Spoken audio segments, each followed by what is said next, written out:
నారాయణుడు ప్రతి రూపంలో వచ్చున్నాడు. త్రేతాయుగంలో రామావతారం కింద, రామావతారంలో ఆయన రావణాసురుడు అంతం చేసిన తర్వాత 11,000 సంవత్సరాలు ఆయన ఈ రామరాజ్యం అనే ఒక పదాన్ని దాన్ని నిలబెట్టుకుని వెళ్ళారు. ఏంటంటే ఆ రామరాజ్యం ఎలా ఉంటుంది, రామరాజ్యం ఎలా ఉంటుంది అని చెప్పి 11,000 సంవత్సరాలు ఆయన రూల్ చేసి వెళ్ళారు.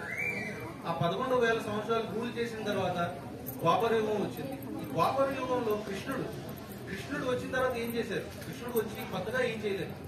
కృష్ణుడు వచ్చి ఆ రామావతారం ఏదైతే జరిగిందో, ఆ రాముడు ఆ మర్యాద పురుషోత్తముడు ఏదైతే మార్గం చూపించారో దాన్ని పటిష్టం చేశారు.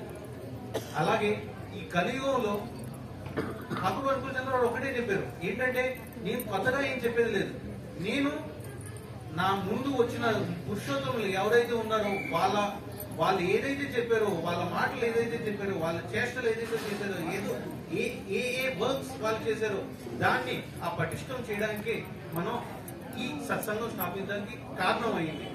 సో ఈ సత్సంగంలో మెయిన్ ఏంటంటే మనందరం అనుకుందాం, సత్సంగం రాకముందు నేను ఇంకొక మాట చెప్తాను. ఏంటంటే చాలా వేదాలు ఉన్నాయి, 4 వేదాలు ఉన్నాయి, ఉపనిషత్తులు ఉన్నాయి, భగవద్గీత ఉంది, రామాయణం ఉంది, మహాభారతం ఉంది. ఇవన్నీ చదివితే మనకి కాలం గడిచిపోతుందండి. కాలం గడిచిపోతుంది. మనం ఏం చేయాలి? ఠాకూర్ వారు దాంట్లోనే ఆ మార్గాన్ని సింపుల్ గా చేశారు. ఇన్ని చదవకుండా సింపుల్ గా ఒక మార్గాన్ని చేశారు. ఏంటంటే అది పంచనీతి అయింది. ఆ పంచనీతి ఏంటంటే యజన్ యాజన్ ఇష్టవృత్తి స్వస్థైని సదాచార్. యజన్ యాజన్ ఇష్టవృత్తి స్వస్థైని సదాచార్. గురుగారు ఠాకూర్ అనుకూల్ చంద్ర వారు ఏం చెప్పారంటే ఈ 5 నియమాలు శుభ్రంగా పాటించగలిగితే మనం ఈశ్వర ప్రాప్తిని చెందగలము. ఆ ఈశ్వర ప్రాప్తి అనే కాన్సెప్ట్ ని ఈ 5 ప్రిన్సిపల్స్ ద్వారా మనకి తెలియవచ్చారు ఆయన. సో ఈ 5 ప్రిన్సిపల్స్ లో ఒక ప్రిన్సిపల్ మీద నేను చెప్పాలనుకున్నాను, ఇష్టవృత్తి. మనకి ఇక్కడ ఏంటంటే తెలుగు సౌత్ ఇండియాలో మామూలుగా అలవాటు ఏంటంటే సంవత్సరానికి ఒకసారి తిరుపతి వెళ్తాం, అన్నవరం వెళ్తాం, సింహాచలం వెళ్తాం. ఈ సంవత్సరానికి ఒకసారి అక్కడికి వెళ్ళినప్పుడు మనం ఏం చేస్తామంటే పొద్దున్న లేచి శుభ్రంగా రెడీ అయిపోయి శుభ్రంగా తలస్నానం చేసి కొత్త బట్టలు వేసుకుని ఆ సింహాచలం, అన్నవరం, ఈ తిరుపతికి దర్శనం చేసుకున్నాం కదా. అది దర్శనం చేసుకున్న తర్వాత మనం కొంత డబ్బులు పోగేస్తాం. ఏంటి, సరే అక్కడ హుండీలో వేద్దాం, దాన్ని మొక్కుకుంటాం. మనం మొక్కుకుని అక్కడ హుండీలో వేద్దాం అని చెప్పి మొక్కుకుంటాం. అది ఏంటంటే ప్రతిసారి జరుగుతూ ఉంటుంది. సో తిరుపతి వెళ్ళినప్పుడు అలా వేస్తుంటాం, ఈ సింహాచలం వెళ్ళినప్పుడు అలా వేస్తుంటాం. ఠాకూర్ వారు ఏం చెప్పారంటే అలా మీరు సంవత్సరానికి ఒకసారి చేస్తున్నారు, ఇది ఇష్టవృత్తి అనేది రోజు చేయాలి. ఇష్టవృత్తి అనేది సంవత్సరానికి ఒకసారి చేసి మిగతా 365 రోజులు గురువు గారిని ఖాళీ కడుపుతూ వస్తే అది మనకే భావ్యం కాదు.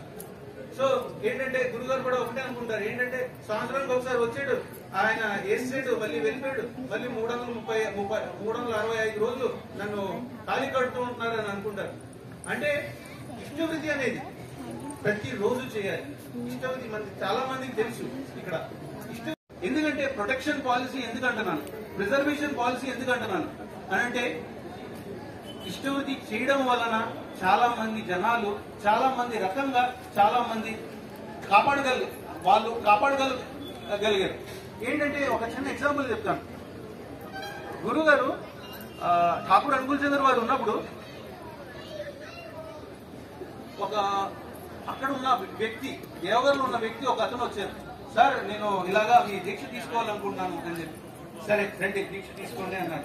దీక్ష తీసుకున్న తర్వాత ఆయనకి కోరిక, నేను ఇష్టవృత్తి చేయాలని చెప్పి, ఇష్టవృత్తి చేయాలన్న కోరిక ఉంది. కానీ ఆయన అన్నారు, గురుగారి దగ్గరికి వెళ్ళి సమర్పణ అయిపోయారు. ఆయన గురుగారి దగ్గరికి వెళ్ళిన తర్వాత ఆయన ఒకటే అన్నారు, సార్ నేను ఇష్టవృత్తి చేయాలనుకున్నాను, కానీ మా ఇంట్లో అంత స్థామత లేదు, ఏం చేయాలి సార్ అని చెప్పి. ఏం చేయాలి గురుగారు, ఏం చేయాలి, నేను నాకేం అర్థం కావట్లేదు, మీరే మాకు మార్గం చూపించాలి అని అంటే ఆయన ఒకటే అన్నారు, సరేనండి మీరు రోజుకి 2 పూట్ల భోజనం చేసుకుంటారు కదా. అవును సార్ నేను చేసుకుంటాను సార్ అని అంటే, ఆ 2 పూట్ల భోజనం చేసినప్పుడు పొలాలు వేయిస్తారు కదా, దాంట్లో రాక్ అంటాం, బూడిద మిగులుతుంది కదా, ఆ బూడిదతోటి రోజు కొంతైనా ఆ బూడిద ఉంటుంది కదా, దాంతో ఇష్టవృత్తి చేయండి అని చెప్పి ఆ బూడిదతో ఆయన గురుగారు చెప్పినట్టు ప్రకారం ఆయన ఇష్టవృత్తి చేయడం మొదలు పెట్టారు. మొదలు పెట్టిన తర్వాత కొన్ని రోజులకి ఆయన ఒక నెల 2 నెలలు అయిన తర్వాత గురుగారి దగ్గరికి వెళ్ళారు. సరే ఆయన మాకు మాట చెప్పారు స్టార్టింగ్ లో, ఏంటంటే ఆ బూడిద నెల 2 నెలలు అయిన తర్వాత నువ్వు నా దగ్గర తీసుకుని రావాలి, నెల 2 నెలలు అయిన తర్వాత నా దగ్గర తీసుకుని రావాలి అని అంటే సరే ఆయన తీసుకుని వెళ్ళాడు. కొంచెం ఏదో చిన్న మూటలో కట్టుకుని తీసుకుని వెళ్ళాడు. మూటలో కట్టుకుని తీసుకెళ్ళిన తర్వాత ఆయన ఒకటే అన్నారు, సరే ఇప్పుడు ఈ మూట ఉంది కదా నీ దగ్గర, పక్కన మీ ఇంటి పక్కన ఒక చిన్న ఖాళీ స్థలం ఉంది, దాంట్లో ఒక పంట పండించుకుంటారు. పంట పండించండి అంటే సరే సార్ అది ఎరువు కింద వేసి దాన్ని పంట పండించమంటే సరే గురుగారు నేను పంట పండిస్తానని చెప్పి ఆయన వెళ్ళారు. మళ్ళీ సంవత్సరం ఒక 2 నెలల తర్వాత మళ్ళీ వచ్చారు. సార్ ఇదిగోండి సార్ ఆ పంట ఇలా ఇదిగో ఇంత పంట వచ్చింది, ఒక స్వీట్ పొటాటో అంటాం దాన్ని, స్వీట్ పొటాటో, దాన్ని అది చూపించి సార్ ఇదిగోండి సార్ ఈ పంట వచ్చింది, దీన్ని మీరు చెప్పినట్టే నేను మీ దగ్గర తీసుకొచ్చాను, దీన్ని ఏం చేయాలి సార్, ఎలా చేయాలి అని అంటే సరేనమ్మా ఒక పని చెయ్యి, నువ్వు అక్కడికి వెళ్ళు, అక్కడ స్టాల్ పెట్టుకుని వాటిలో అన్నిటినీ అమ్మిన తర్వాత ఏమైందంటే అమ్మిన తర్వాత ఏదైతే డబ్బులు వచ్చాయో అది నా దగ్గర తీసుకుంటా అంటే సరే సార్ నేను తీసుకుని వస్తాను అని చెప్పి మళ్ళీ అదంతా స్టాల్ పెట్టి అదంతా అమ్మేసిన తర్వాత గురువుగారు తీసుకొస్తే ఆయన అన్నారు, సరే సార్ ఇప్పుడు ఏం చేస్తావంటే నువ్వు తీసుకొచ్చావు కదా, డబ్బులు వచ్చింది కదా, డబ్బుల్లో రోజుకు ₹1 పక్కన పెట్టు, ఆ ₹30 నీ ఇష్టవృత్తి దీక్ష తీసుకుని ఎన్ని నెలలు అవుతుంది, ఆ నెలలు అది ఫిలాంథ్రఫీ ఆఫీస్ లో సబ్మిట్ చేసి. అంటే గురువు గారు ఇష్టవృత్తి అనే కాన్సెప్ట్ ఏంటంటే మనలో ఉన్న ఆ వీక్నెస్ ని ఇంకా ఆ వీక్నెస్ ని తగ్గించి మన స్ట్రెంగ్త్ ని పెంచడానికి ఆ ఇష్టవృత్తి అనేది ఒక కాన్సెప్ట్. ఏంటి అని అంటే తర్వాత ప్రిజర్వేషన్ పాలసీ అన్నాను. ప్రిజర్వేషన్ పాలసీ అని ఎందుకంటున్నా అంటే సత్సంగం స్టార్ట్ అయ్యి 1915 తర్వాత నుంచి సత్సంగం ఫుల్ ఫ్లెడ్జ్ గా స్టార్ట్ అయిందండి. 1915 తర్వాత నుంచి కూడా ఆల్మోస్ట్ లైక్ 20-25 ఇయర్స్ వరకు నడుస్తుంది సత్సంగం. 1946 వరకు ఈ సత్సంగం బంగ్లాదేశ్ లో ఉంది. హిమైపూర్ జిల్లా పబ్నాగ్రామ్ అక్కడ ఉంది. సో అక్కడ ఉన్న తర్వాత అక్కడ ఏంటంటే 1946 వరకు వాళ్ళు అక్కడ ప్రత్యేకంగా ప్రతిసారి పొద్దున సాయంకాలం పూజ చేసుకుంటూ ఉన్నారు. అక్కడ భక్తులు ఫామ్ అయ్యారు కొంతమంది. ఆ ఫామ్ అయిన తర్వాత కొంతమంది ఒక క్వశ్చన్ అడిగారు. ఒక ఆయన వచ్చి ఒక క్వశ్చన్ అడిగారు, ఏంటంటే సార్ ఇలాగా ఇప్పుడు ఇష్టవృత్తి అయితే మేము రెగ్యులర్ గా చేస్తున్నాం, కానీ ఇప్పుడు 1939లో యుద్ధం వస్తుంది, వరల్డ్ వార్ వస్తున్నప్పుడు జనాలు అటు ఇటు డిస్ప్లేస్ అయిపోతున్నారు. అక్కడి నుంచి ఇక్కడ, ఇక్కడి నుంచి అక్కడ, వేరే వేరే చోట్లకి మారిపోతున్నారు. వాళ్ళకేంటి, వాళ్ళ పరిస్థితి ఏంటి?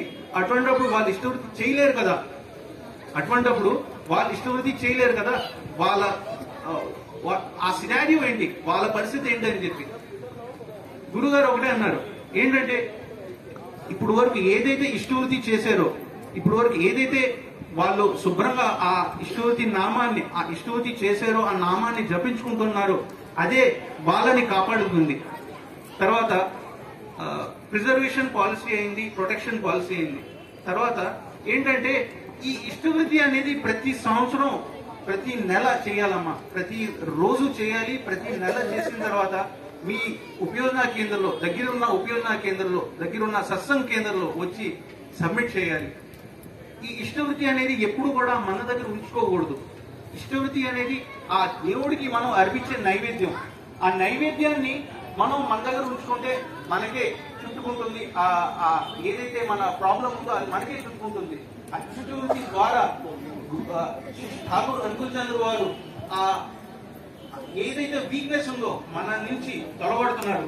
సో అందరికీ చెప్తున్నాను, ఎవరైతే తెలుగు వాళ్ళు వచ్చున్నారో వాళ్ళందరికీ కూడా ఆ ఇష్టవృత్తి దీక్ష తీసుకోండి. దీక్ష తీసుకున్న వాళ్ళు మళ్ళీ సత్సంగానికి రండి.